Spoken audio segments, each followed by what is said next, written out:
the questions will come from the minority leader then. Yes, thank you, Mr. Chair. I'll cut to the chase. Go ahead. Welcome to our Vice President. Thank you for the presentation. One item which I'm also being asked, kasi as a legislator, tinatanong din ako doon about the confidential fund. Kano ba ito? I'd like to acknowledge also Vice Chair of the committee and the Chairman of the Committee on Basic Education, Senator Win Gatchalian. Afternoon, sir. Okay. I have to ask this, Madam Vice President, and to your staff, because I'm also being asked as a legislator. This is, sabi nila, this is a first for the OVP. I do not know if that is a correct, but a 500 million peso allocation for confidential funds. So apparently, siguro when the last Office of the Vice President made the submission during the budget call, there was no confidential fund, and then the new Office of the Vice President asks for 500 million. May we know how? Before I give the floor to the Vice President, with your permission, Minority Leader, dear colleagues, just to state for the record that the OVP, just to place things in perspective now, Your Honors, the OVP, I'm looking at the records, received confidential or intelligence funds for 13 years, from year 2000 to 2012, Your Honor. So that's just to place that on the record. Was it confidential or intelligence? I think there's a difference. There was no distinction, Your Honor, until 2011 when it became, I think there was a distinction made between confidential, which were given to civilian agencies, whereas intelligence is given to, I hope I'm not wrong, Your Honor. Yes. I'll subject this to some colatilia, but I think intelligence is given to the military and the security agencies, Your Honor. So proper terminology now would be confidential.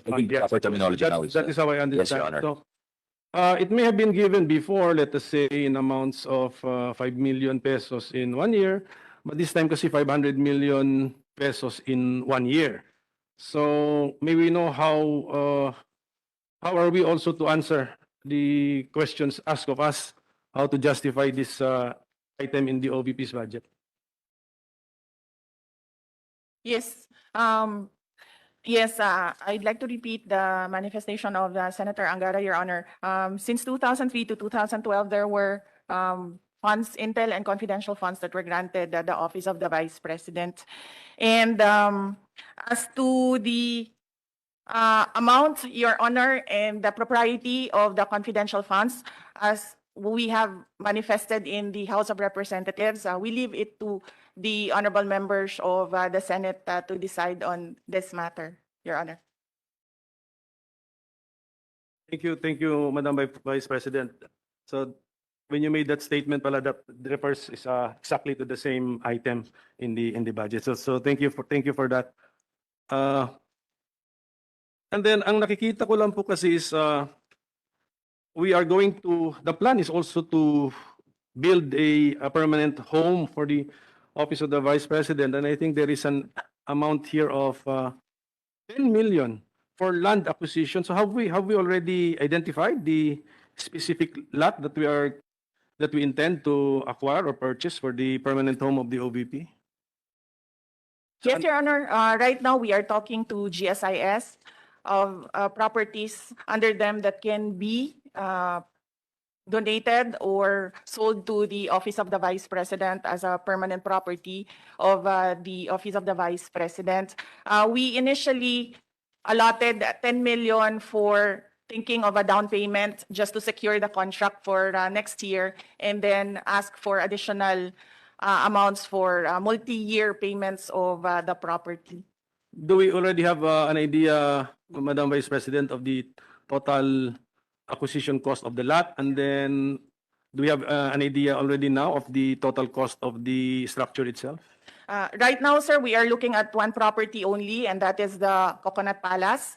But there is no amount yet identified or given by GSIS. But we are still looking at other properties as well of the government that can be used, given to the Office of the Vice President for a permanent office.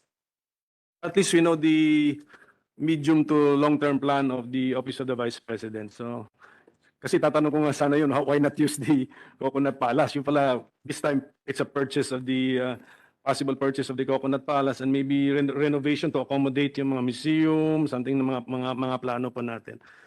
Well, at any rate, Mr. Chairman, so once we acquire, what is the plan, Madam Vice President, once we have this permanent home?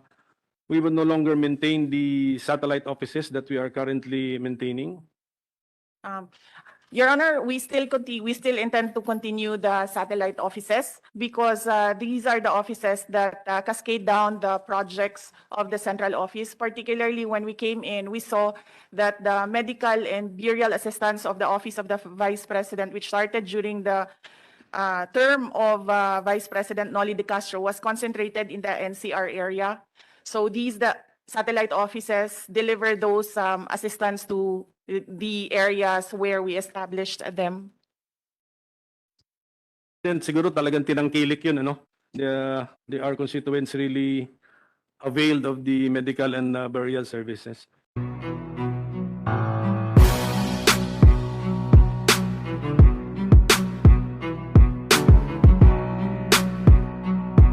Ngayon lang po ay nagkaroon ng satellite offices ang Office of the Vice President sa iba't ibang bahagi ng bansa.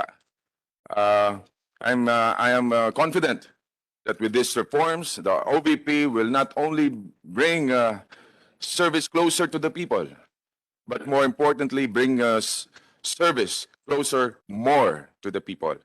Mr. Chair, tiwala po ako na malayo ang mararating ng Office of the Vice President sa pangunguna ni VP Inday Sara. At mas marami pa itong matutulungan at malawak ang kanyang matutugunan. Thank you, Mr. Chair, Senator Sani, our Senate President, our colleagues in the committee. Of course, Vice President Sara Zimmerman Duterte, good afternoon, ma'am. Welcome to the Senate. It is my honor to express my support for the approval of the budget of the Office of the Vice President, headed by the very capable, intelligent, and hardworking Vice President Inday Sara Duterte. Mr. Chair, naniniwala po ako na ang Office of the Vice President is in good hands and it is bound to achieve new and greater heights. Okay. VP Inday Sara's leadership is a testament of excellent governance.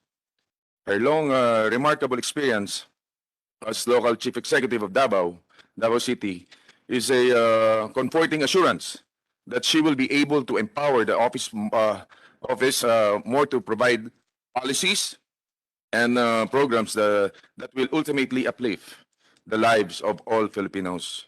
The efforts of the Office of the Vice President to bring service closer to the people is a great innovation. I understand that the Office of the Vice President under VP Inday Sara's leadership has begun establishing satellite offices all over the Philippines. There are now OVP offices in Dagupan, Cebu, Surigao, Zamboanga, Bacolod, Tacloban, and Davao. And I'm sure also in Cavite. Ngayon lang po ay nagkaroon ng satellite offices ang Office of the Vice President sa iba't ibang bahagi ng bansa. I am confident that with these reforms, the OVP will not only bring service closer to the people, but more importantly, bring us service closer more to the people. Mr. Chair, tiwala po ako na malayo ang mararating ng Office of the Vice President sa pangunguna ni VP Inday Sara. At mas marami pa itong matutulungan at malawak ang kanyang matutugunan. I wish well for the men and women of the Office of the Vice President. I wish well for the Vice President Inday Sara Duterte.